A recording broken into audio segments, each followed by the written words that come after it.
Mapagpalang araw mga ka-trippers! Ang vlog ko po ngayon mga ka-trippers ay kung saan lugar po ako nag-aral nung ako'y ubing pa o bata. Ito po ang maalamat at isang pinakalumang paaralan dito sa bayan namin sa Paniki. Mga ka-trippers, marami pong mga mahuhusay at mga sikat na estudyante nila ang nakapagtapos na po dito at ngayon ay nagpipitagan na po sa mga napili nilang propesyon. Mga ka-trippers namin taga Paniki, palagay ko po alam nyo rin po ito. Palagay ko po dito rin po kayo nag-aral nung kayo'y bata pa at mga anak ninyo, pati na rin mga kapwa-puhan nyo. Mga ka-trippers, ito po ang Paniki South Central Elementary School. Dito po matatagpuan yan sa Poblacion Sur, Paniki, Tarlac. Nag-graduate po ako dito noon noong mga panahon po ng 80s. Hindi pa po ganito kaunlad ang mga pasilidad po noon. Siyempre po, sa tagal ng panahon ay bumubuti o gumaganda ang mga pasilidad ng mga bawat paaralan. Naalala ko nga noong mga panahon namin noon mga ka-trippers. Iba kasi mga galawan po noon noong mga 1980s. Ang mga kabataan po noon, mga simple lang ang mga libangan.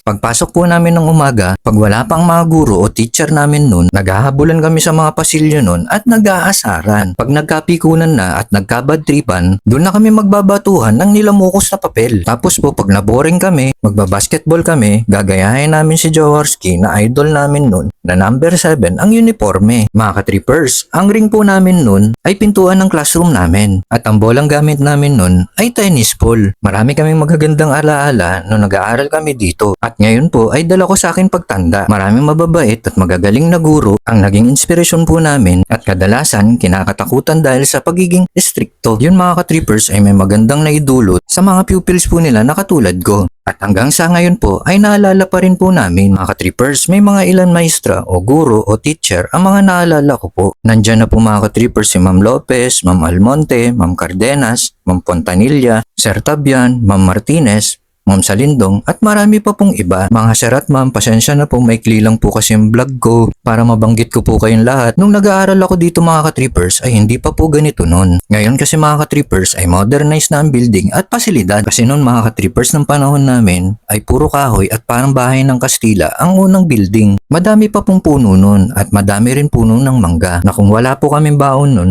ay pipitas lang kami kung may asin. Parang french fries na po sa amin nun na pinapapak namin. Ganun lang kasi mga foods at merienda namin nun. Tapos pag wala po yung teacher namin nun mga ka-trippers, pag umaattend po sila sa mga teachers meeting nun, pinapagawa sa aming mga student nun, pinapalihan desk namin na kahoy nun, ay dahon ng pakiling or paper tree ang gamit namin. Kasi bihira lang po ang sandpaper nun at mahal. Iba kasing panahon nun mga ka-trippers, simple lang po ang buhay ng mga kabataan 80s po. Baon nga po namin nun ay piso lang. Pero sa halaga po nun ay parang 10 piso. Marami po nagbago sa alma mater namin. Sumasabay na rin po sa moderno at makabagong panahon. Parang makabagong teknolohiya rin ang nangyari. Ganon din po sa mga guro at estudyante sa panahon ngayon na kailangan sumabay sa uso at bago. Sa mga nagtapos po o nag-graduate dito sa Paniki South Central Elementary School na ngayon po ay mga magulang o lolo at lola, samahan niyo po akong sariwain. Noong mga panahon na tayo ay bata pa, na madungis at amoy araw, napapasok sa paaralan nating elementarya na kung tawagin po natin ay Paniki South Central Elementary School. Maraming masasaya o malulungkot na alaala ang nabuong matatag na pagkakaibigan ang nangyari dito sa magandang eskwelahan ng Paniki South Central Elementary School na kahit ako'y matanda na at naalala ko pa rin at hindi mawawala ito sa akin isipan. At ito lang ang masasabi ko mga ka-trippers, ay long live PSES! Sa mga bagong henerasyon po ng mga guro dyan, saludo po ako sa inyo. At sa mga bagong mag-aaral na darating ngayong school year, pag-usayan nyo at huwag maging pasaway sa mga guro nyo. Salamat po sa panonood!